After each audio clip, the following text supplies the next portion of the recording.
আমাদের অনেক কষ্ট গেছে, 2 দিনে 3 দিনে এভাবে খাওয়া দাওয়া করছি।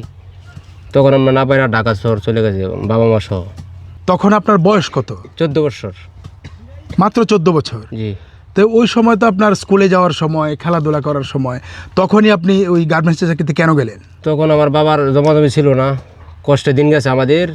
ময়মনসিংহ জেলার গফরগাঁও উপজেলার চরালগি ইউনিয়নের একটা গ্রামের সরু পাকা রাস্তায় ইনি এই যে ব্যাটারি চালিত রিক্সা চালাচ্ছেন। এই যে ব্যাটারি চালিত রিক্সা চালক, আজ আমরা জানবো তার জীবনের গল্প। আপনার নাম কি? মোহাম্মদ হিরামিয়া। হিরামিয়া, আপনি এই যে ব্যাটারি চালিত রিক্সা চালাইতেছেন, মানে অটো রিক্সা বলে যেটা, এটা কতদিন চালাইতেছেন? 3 বছর। প্রতিদিন কেমন রোজগার হয়? 500, 700, 800 টাকা। এই যে রিক্সাটা, এটা কি আপনার জি। নিজের? জি, নিজের। নিজে কিনে নিছেন? জি। সংসারে কে কে আছে? আমার 1 ছেলে 2 মেয়ে। পড়ালেখা করে? মাদ্রাসায় লেখাপড়া করাই। মাদ্রাসায় পড়ালেখা করতেছে। বাবা মা? বাবা মা বলতে আমার ওয়াইফ আর আমি। আর আমার বাবা মা, বাবা মারা গেছে, মা আছে। মারে কি ভরণ পোষণ করেন? জি। আপনার এই রোজগার থেকে ভরণ পোষণ করেন? জি। আপনি ওই মানে এই যে এই ব্যাটারি চালিত রিক্সা চালাইতেছেন, এটা কতদিন? 3 বছর।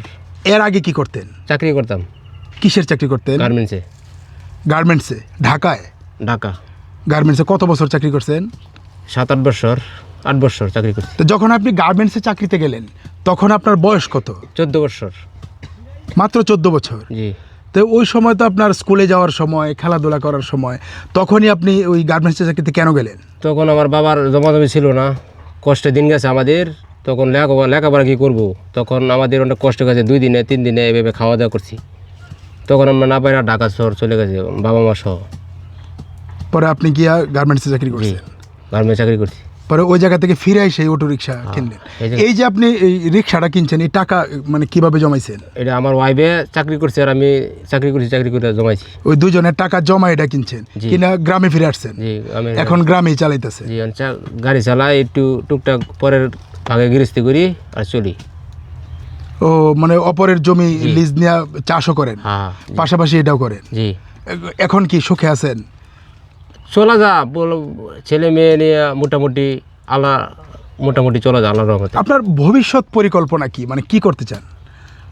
ভবিষ্যৎ পরিকল্পনা, আমার ছেলে মেয়ে যদি মানুষ করতে পারি, এটাই হলো সব কিছুর উপরে মালিক আল্লাহ। আল্লাহ যা ভালো করে। মানে এখন আপনার আশা হলো আপনার ছেলে মেয়েরা যাতে ভালো কিছু করে, হ্যাঁ।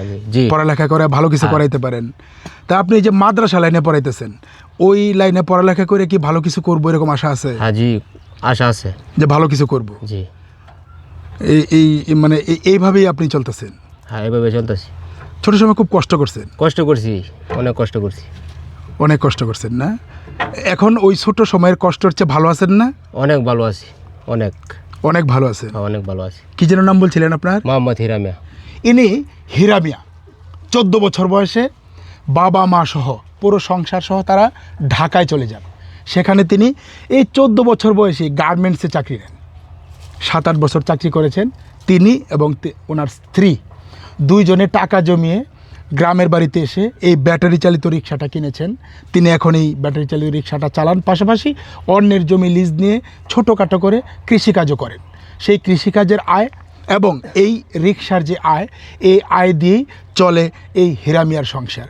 আসলে হীরা চকচক করে, এই হীরা খুব দামি জিনিস, কিন্তু আসলে এই হিরামিয়ার জীবনটা এত দামি নয়, জীবনটা খুবই কষ্টের। তিনি যেটা বললেন যে 14 বছর বয়সে কাজ করতে হয়েছে, কারণ স্কুলে তিনি যেতে পারেননি, পড়ালেখাটা করতে পারেননি, সংসারে অভাব অনটন ছিল, তার বাবা সংসারটা চালাতে পারেননি। সেই 14 বছর বয়স থেকেই সংসারের হাল ধরতে হয়েছে তার।